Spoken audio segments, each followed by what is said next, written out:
In this video, I'm going to talk about thermals, something that I never really paid attention to because I wasn't really taught that. Growing up, I think a lot of us watched certain videos and we kind of got it in our head that hunting was that way, but that's not how it goes. I've never hunted in a high fence and I've never paid to go hunting. I've done work for people so I could hunt on their land, but anyway, this is the walk up to my stand and one of the biggest mess ups I've ever done in my life and messed up a monster buck. But anyway, also, I want to show you something here. That scrape and that limb right there were not there last week. I didn't go and buy a bunch of stuff. What I did was I stopped at the top of the property and I got some persimmons and I wiped them on this branch and that branch right there that's broken, and another scrape right there. Looks like he's hitting this one on the outside though. But I'll just grab the local fruit that's on the property or right here close and I'll wipe it on that branch. And whenever those deer get close to it, they'll come over and they'll sniff on it and rub that gland on their bottom lip or around their nose or whatever, and they'll rub that on there and it'll put that smell and they'll hopefully come back to that scrape. Now, I'm going uphill here. Now, here's another one. That one's been hit too. It looks like a day or so old. So he's tore these branches up here.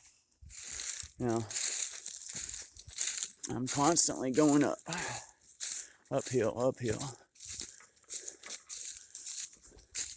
Now, whenever I started hunting out here, this is like an old logging road.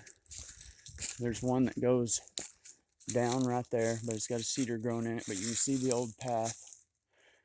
Comes right up here. Oh, there's another scrape. Right there. That one's not been hit. But anyway, it goes up to a T right here, to a fence line, joining property. So in my mind, I thought, you got that T, I want to be overlooking this side where the deer are coming from, right? So I put my old 2001 Agri stand overlooking this right here, and it's got a huge holler that goes down to way down there. I'm talking way down there. So now that you're kind of seeing where I set this, I set it on a hillside. Now, without thinking about thermals, I come and sat in it. I had my camera right down here in that gap, and I started seeing a lot of really good deer. September 15th, 16th, 17th, 18th, right around then. I had pictures of like 6 different good bucks. So, you're rolling into bow season and heart gets to pounding and you start getting buck fever, and man, I got excited. And I come and sat in this stand with the wind coming out of the north now. But I did an evening hunt. I prefer evenings. I've always done better in evenings. I don't know why. Unless it's rutting, then it's just all day action. But I come out here in the evening time with the wind coming out of the north at like 9 miles an hour or something like that, close to 10. And little did I know that not only is my wind, while I'm sitting up here, going that direction, right there, away from the deer that are bedded back in there, but also my wind at different times is going straight down that hill, straight down over there, over the hill because of the north wind, and it was somehow going that way and down too. And what that is whenever the temperature starts going down in the evening time, it's pulling to the lowest point. In the morning time, it does opposite. So whenever I did do my morning hunts there, it was pulling my wind to the highest point around me, which is right up in there. It goes to 963 foot if you go by the logging maps or the quad maps and stuff like that.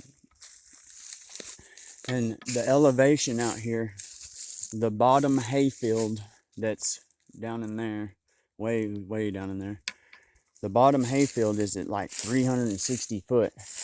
And right now where my stand is, it's at 900 and like, or 850 something, I think.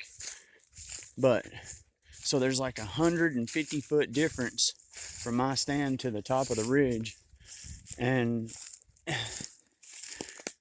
it ruined my whole season. And I ended up killing one of my bigger bucks. But I hunted this stand and hunted this stand until I started watching videos on thermals. Thank you, Habitat Solutions, by the way. Whitetail Habitat Solutions. Great guy, Jeff.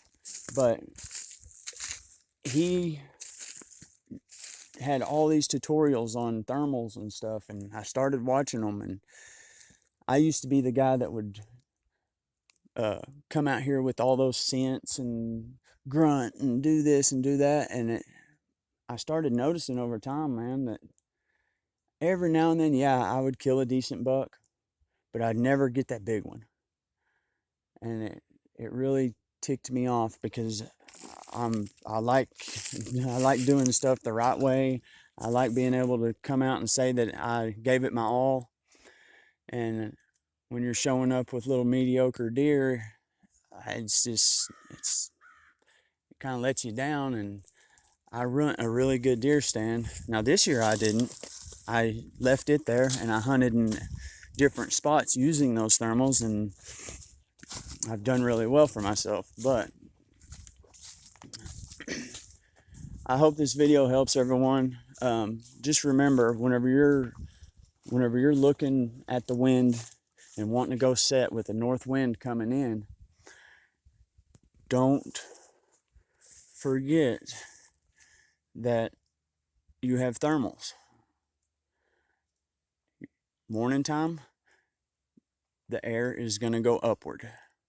In the evening time, it's going to go downward. That's why whenever you're sitting around a campfire at deer camp or wherever, and if you're at a higher altitude, the smoke ends up settling down in the bottom hayfield. Fog, everything does that. I hope this video helps y'all out. Don't forget to hit the subscribe button and the like button at the bottom.